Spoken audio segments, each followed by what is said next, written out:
L'AGPM vous présente la mensuelle. L'AGPM, un groupe d'assurance mutualiste et d'éthique militaire, pour tous, tous les risques, toute la vie. Pour découvrir nos solutions AGPM en assurance, épargne, santé et prévoyance, rendez-vous sur agpm.fr.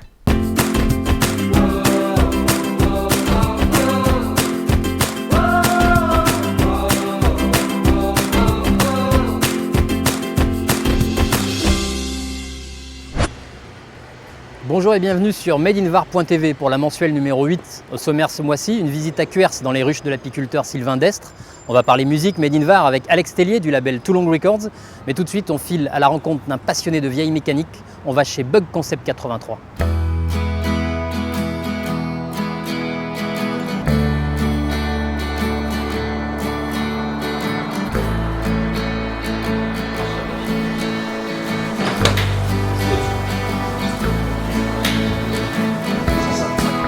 Bonjour Stéphane, on est chez toi, au garage Bug Concept 83.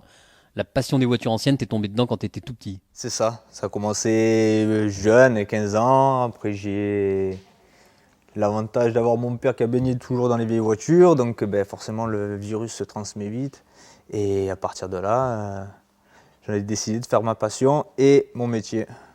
Donc tu t'es lancé dans l'aventure de Bug Concept il y a 8 ans. Ça fait 8 ans, ouais, c'est ça. Quel genre de marque tu travailles ici? Donc on est spécialisé dans la Volkswagen et maintenant on dérive sur tout ce qui va être Porsche. Il y a une vraie culture voiture ancienne dans le Var, dans le sud de la France? Ça se développe énormément, il y a un gros effet de mode sur tout ce qui est vintage, voiture ancienne, donc les gens reviennent à des choses simples et efficaces. Donc c'est des voitures qui sont faites pour durer dans le temps et sur lesquelles on peut faire des interventions comparées aux voitures d'aujourd'hui où on va avoir beaucoup d'électronique et ça devient un peu plus complexe et un outillage un peu plus spécifique. Donc c'est vrai que tout ce qui est mouvement vintage, old school et tout ça, ça se développe pas mal pas seulement dans la région mais partout en France aussi. À Bug Concept, vous faites un peu tout, de la réparation, de la restauration, vous refaites aussi des voitures de A à Z? Ça part de la vente de pièces détachées à l'entretien standard, à la restauration à la carte. On fait aussi donc tout ce qui va être mécanique, carrosserie, électricité. On essaye d'être assez large et de satisfaire au maximum les demandes. Les Porsche, les Volkswagen, et il y a aussi une grosse tendance combi en ce moment? Le combi, oui, c'est la grosse mode. Ça fait 3 ans que c'est vraiment le boom. Tout le monde en veut, on en voit partout à la télé, les clips, les petits reportages, etc. à droite à gauche. Donc c'est un gros phénomène. Et le combi, c'est un état d'esprit, ça permet d'aller barouder à droite à gauche les week-ends, s'échapper un petit peu du quotidien. Donc c'est un véhicule super sympa et qui est très demandé, ouais, en effet. Donc c'est pas facile à en trouver, toi tu arrives à en proposer à la vente? On en propose, oui, à la vente.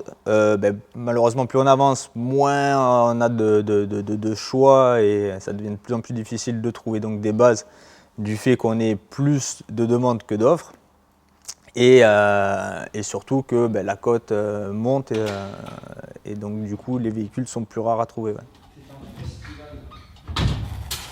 Tu veux aussi proposer des combis à la location? Voilà, donc à partir de la saison prochaine, on va développer tout ce qui va être location combi, coccinelle et autres dérivés, la semaine, au week-end, voire au jour.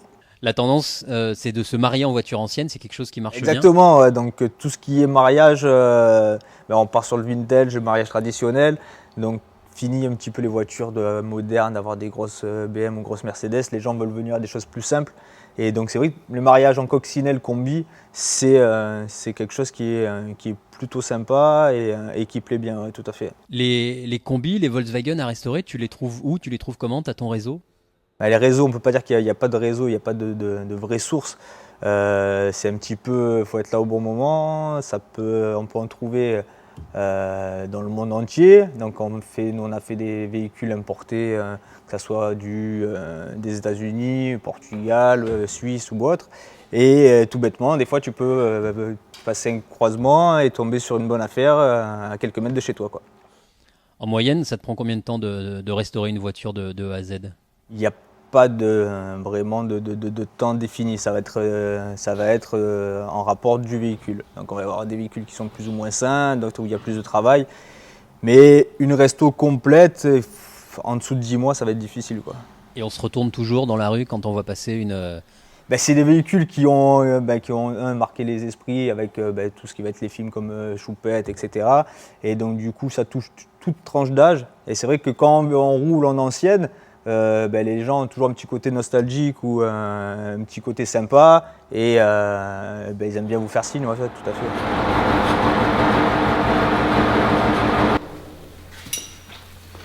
Alors est-ce qu'il y a une restauration de véhicules qui t'a particulièrement marqué? Un qui m'a particulièrement marqué, oui, c'est un projet d'un combi sur lequel on a voulu faire un clin d'œil sur Volkswagen. On sortit une coccinelle, à l'époque une coccinelle jean. Et donc du coup, on a voulu faire la même chose sur un combi, ça ne s'était pas encore vu. Et donc c'est une restauration qui m'a tenu à cœur parce que c'était un projet que je trouvais super sympa. La cliente s'est prêtée au jeu parce que ce n'était pas son objectif du départ. Elle était partie sur une restauration type d'origine. Et de fil en aiguille, on a réussi à placer le projet sympa. Et qu'au final, en fin de compte, c'est un véhicule qu'aujourd'hui a fait un petit peu le tour. On l'a vu dans des magazines, on l'a vu à droite à gauche. Et c'est vraiment une resto qui était sympa et qui a permis de se montrer un petit peu. Le voilà.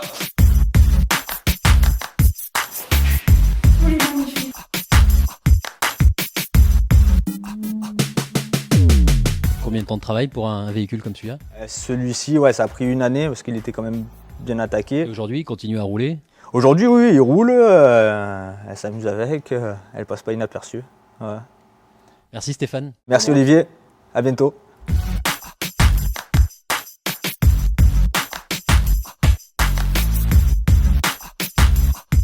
Maintenant, direction Cuers pour un portrait de l'apiculteur Sylvain Destre, un sujet qui va faire le bzzz.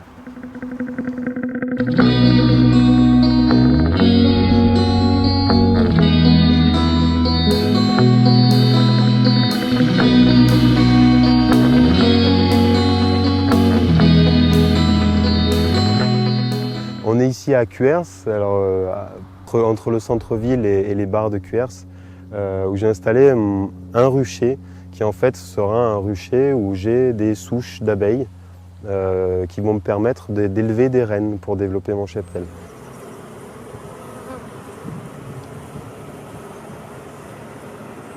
Dans mon parcours, je suis éducateur spécialisé de formation. J'ai bossé pendant 10 ans de l'éducation spécialisée à Toulouse.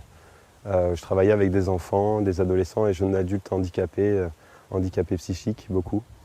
Voilà, et après 10 ans de travail en institution, au bout de 8 ans, j'avais envie de développer des projets à l'extérieur. Je bossais avec une asso qui développait des projets d'éducation à l'environnement et d'éducation au développement. Je me suis rendu compte que le milieu naturel était un super outil de médiation. Et puis, en 2014, j'ai une petite fille. Ma compagne étant originaire d'ici, de la Lande-les-Morts, on s'est rapproché de sa famille. J'ai rencontré un apiculteur qui était installé ici, qui est toujours installé ici à Brignoles. Et je me suis dit, tiens, l'articulation éducation spécialisée, apiculture, ça me plairait de monter un projet. Donc voilà, j'ai cheminé là-dessus et puis je me suis acheté quelques ruches. Je suis entré en formation au lycée agricole de Hyères qui font une formation de responsable d'exploitation agricole spécialisée en apiculture. Donc à cet endroit-là, ici, là tu as la reine et tout autour ça c'est le couvain. Donc là elle commence à reprendre sa ponte. Et mon idée aujourd'hui c'est développer un cheptel suffisamment important pour pouvoir vivre de l'apiculture pendant les 3-4 ans qui viennent. Il me faudra ce temps-là parce que c'est lent, voilà, c'est des animaux, c'est la nature, ça va lentement, les choses se font lentement. Et ensuite, pouvoir articuler le travail de l'exploitation avec le club de prévention spécialisé ou d'autres publics, pas seulement des publics spécifiques de l'éducation spécialisée, les écoles, les particuliers qui veulent découvrir l'apiculture. Pouvoir proposer tout au long de l'année de suivre le travail d'un apiculteur. Voilà. C'est mon projet. La formation elle se termine là dans 3 semaines. Elle a commencé au mois de janvier, à l'issue de laquelle on aura terminé de construire un projet avec un prévisionnel sur 6 ans, voilà, pour vraiment nous préparer à présenter ce projet-là devant des financeurs, parce que ça demande des investissements aussi, les ruches, miellerie, matériel d'exploitation, d'extraction, matériel de transhumance, camions pour porter les ruches. Donc voilà, on développe le but de cette formation, c'est de nous donner les outils techniques, mais aussi les outils de gestion. En 2017, je ne serai pas sur la production de miel en toute petite quantité que je pourrais, j'espère, vendre aux personnes qui sont autour ici là, de mon premier rucher. Et, par contre, en 2018, oui, je vais être à la recherche là, sur le département du Var, recherche de terrain sur le romarin, sur le thym, donc des zones où on trouve en grande quantité du romarin, du thym, de la lavande fine aussi, c'est dans la plaine des Morts on en trouve, pour faire des petites mielées locales. Voilà. J'ai envie de proposer ça, moi, dans les gammes de miel que je vais produire. Ne pas aller trop loin chercher du miel, essayer aussi de faire profiter des gens d'ici des miels qu'on peut faire ici.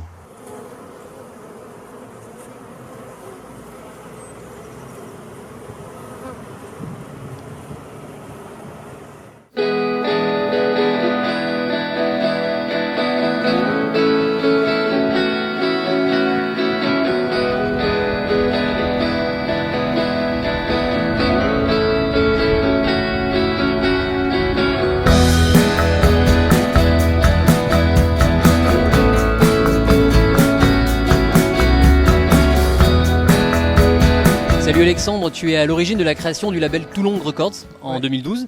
Comment est venue l'idée de la création d'un label musical à Toulon ?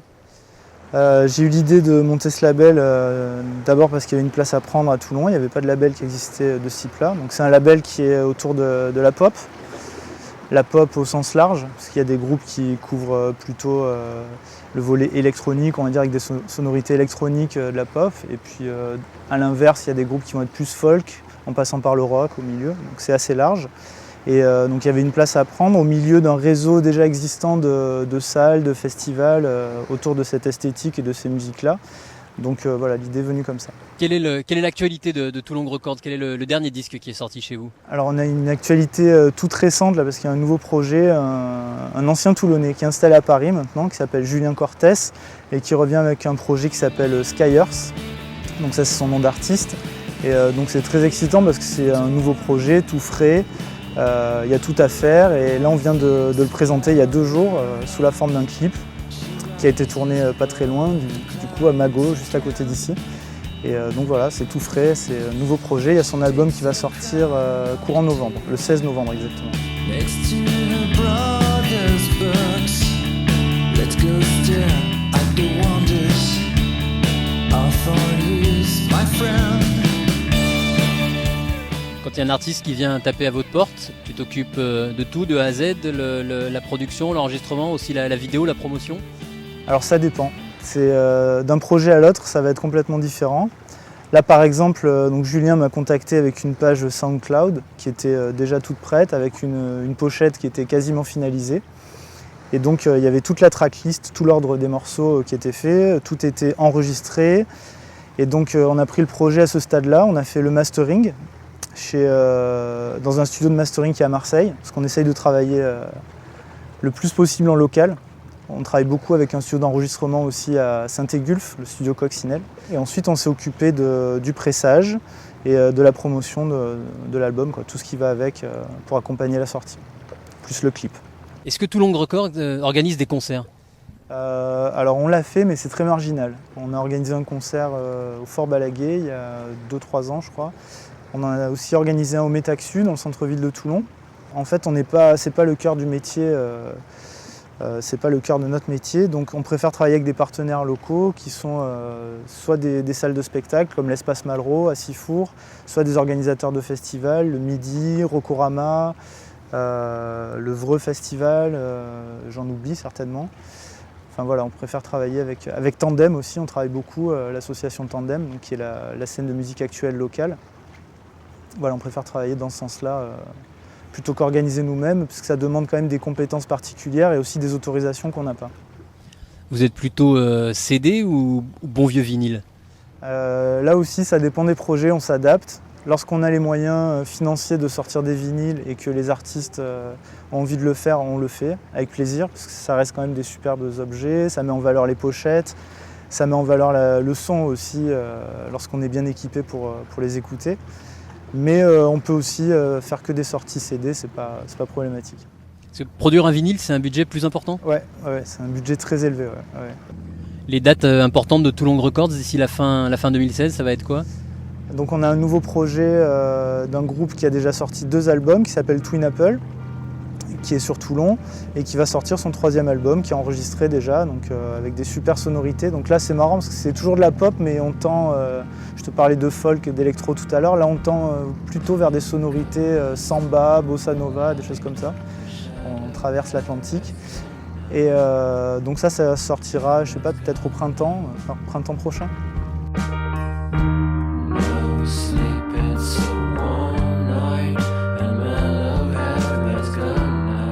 Quels sont les groupes avec lesquels tu as travaillé depuis le lancement de Toulon Records? Donc on a travaillé, en priorité, ça a commencé en fait le label par mon propre groupe, El Bocho. D'ailleurs c'est aussi comme ça qu'est née la volonté de faire un label, c'était mettre à profit un petit peu tout ce que j'avais fait avec El Bocho pour d'autres groupes.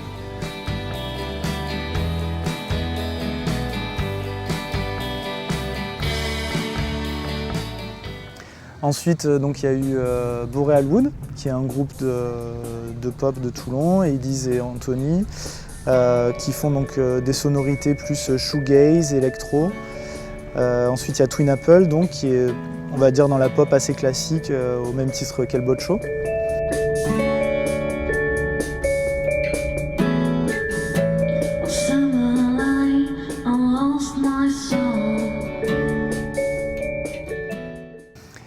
Dan Druff, qui est la signature de l'année dernière, qui est venu agrandir le catalogue. Donc lui, on est plus dans des influences type The Cure, des groupes comme ça.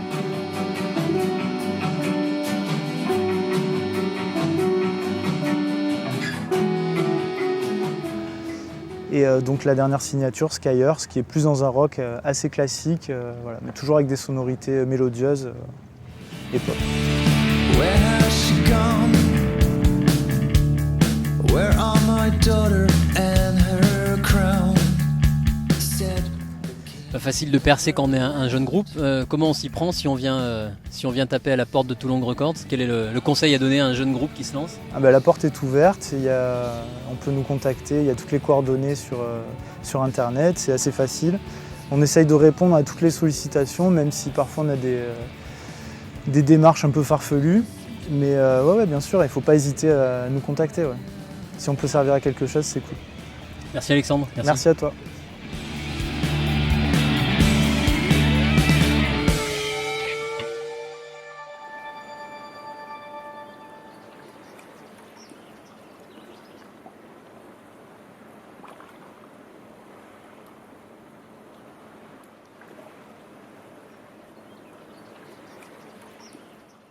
L'AGPM vous présente la mensuelle. L'AGPM, un groupe d'assurance mutualiste et d'éthique militaire, pour tous les risques, toute la vie. Pour découvrir nos solutions AGPM en assurance, épargne, santé et prévoyance, rendez-vous sur agpm.fr.